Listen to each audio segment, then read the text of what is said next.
going on, everybody? Welcome back to JJD TV. I'm your host, Josh, and today we are back with something that we probably should have done a few days ago, but we were busy. We've got a lot of exciting things coming up from you guys and had to just a little too much on the plate, so I didn't quite get to it, but I want to get it to you guys now, and that is just my reactions from our Champions League draw. I've done a few watch-alongs and had a lot of questions about what they thought I was going to think about the Champions League draw, what I was kind of hoping for, and then obviously I had questions after the draw saying what were my thoughts, and I wanted just to bring you guys a quick little video and let you know what I think about our draw and how we did. And honestly, I don't think we could have got any better of a draw. We were given Lazio, we were given Zenit, and we were given Club Brugge, and I'm very happy with that.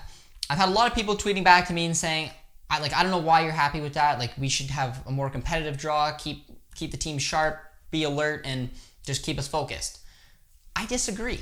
I disagree because we've had a lot of very challenging groups in the past few years. We had, like I touched on in one of the watch-alongs, a group where we went 0 wins, 2 draws, and 4 losses. Didn't even pick up a win and just qualified for Europa League. I'm not saying we're quite that team. That team had a very different, challenging year that year, but I'm just saying that kind of stuff can happen in this competition, as well as we've had a decent amount of second place finishes where we line up against a Bayern, well, not a Bayern, but a Barca, a Madrid, Juventus. We get in ourselves in positions where we take on teams that have just knocked us out in the round of 16. So and it all depends. I mean, for example, we could finish first and then play Barca or Juventus from that group. Like, there are obviously a ton of different things that can happen, but from looking at the past groups, in my opinion, this is a nice group.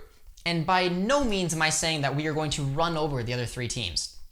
Looking at Club Brugge from Belgium, they're obviously a strong side, like, in their domestic leagues. On paper, we are a stronger team. We should be able to take advantage of that, and we should be able to win the game.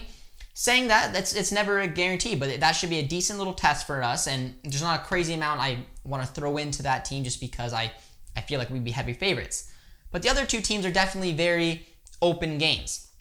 Zenit from the Russian league is absolutely not a team to take lightly. They have a lot of talent in there. They just brought in Dejan Lovren, who brings a little more stability to the back. They just brought in Wendell as well, who's a young Brazilian over from Sporting in the Portuguese league, as well as Malcolm, who a lot of you guys would be familiar with from Bordeaux and Barcelona, with Zumbia up front, who's the captain of the Russian national team. He's, I believe, at times the captain of Zenit. Real goal scorer. They play in a 4-4-2, which isn't as very similar a 4-4-2 as we saw in like the Augsburg game or an Atletico Madrid 4-4-2. They're a lot more attacking, a lot more straightforward, and there definitely be an open game between the 2 teams in a game that we cannot take lightly, because it's always challenging to go to Russia where it's cold and those teams can be gritty, and it's never, in my opinion, an easy matchup to go there. And when Zenit's on, they can definitely do a surprise, but it would be a good test nonetheless and keep the team alert. And like, these teams are not teams to roll over. And then looking over at Lazio, the same. Like, this is a team that was in a title race in one of the best leagues in the world pretty much up till COVID, and then they went on a poor form, and they're honestly not even in the greatest form right now. But we've seen some of the deadly types of football they play and the way that they can beat people down and win types of games, and they're definitely one. Again, they play into the 3-5-2, have a lot of quality up front, and they're pretty solid as well in the back, and focus a little bit like we do with their wing backs. But they're definitely a team just like Zenit, who I'd be a little just wary and nervous of, because they're both teams that can definitely punish us if we're not on our game and we take these kind of games lightly. So when people tell me that you should have like a Barca or a Madrid or a Juve in your group, I disagree. I want to put our team in the best position to have a run in this competition.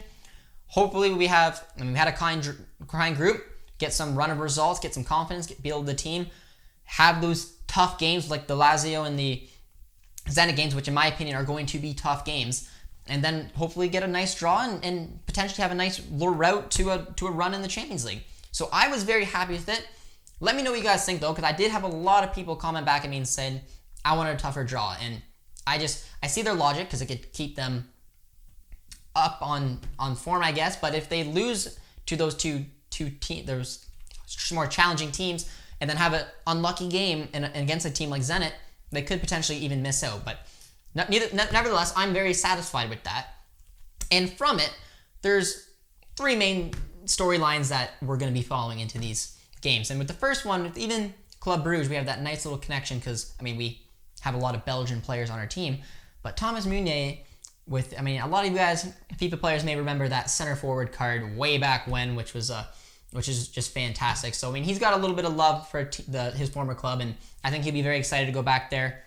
Like I said, we have like Witsel and Hazard as well, who will be going back to obviously play in their birth country, which will be pretty cool for them as well. So that's definitely a main storyline to keep an eye on when those 2 teams match up, as well as another one of those Belgian guys, Axel Witsel's played for Zenit. Witsel obviously earned himself a nice little move over to Benfica, moved over to Zenit, to China, and then he's back where he belongs in Europe with obviously Borussia Dortmund. But he played some good football and was a very well-liked player over in Zenit. So going back, I know he's been excited. I've seen a little bit of social media posts from him going back there, and he's pretty excited about that. So that'll be a big storyline to see how he fares in his return. But for me, there's absolutely no storyline bigger than Ciro Immobile coming back to Borussia Dortmund to try to prove the doubters wrong, because man, in that 7th place finish we had with Immobile, that was a swing and a miss. The man just did have a poor season, and he looked like, it's crazy to think that he put up, I think, 3 goals in that season. Then he went out on loan a couple of times before he obviously was bought by Lazio in one of the best purchases they've ever had, and the amount of goals he scored last year was absolutely ridiculous. So it just shows you, like, he's going to be coming back to the one club where he really got it wrong and was going to want to prove them wrong. So that's going to be a huge mashup personally for him, I think. He's going to want to come back at us full force and try to show just what kind of striker he clearly is, because he's a fantastic striker. And it'll be probably the most deadly player out of all those teams that I'm the most worried about. So that was my kind of little reaction video to what I think. I'm definitely very excited about the games.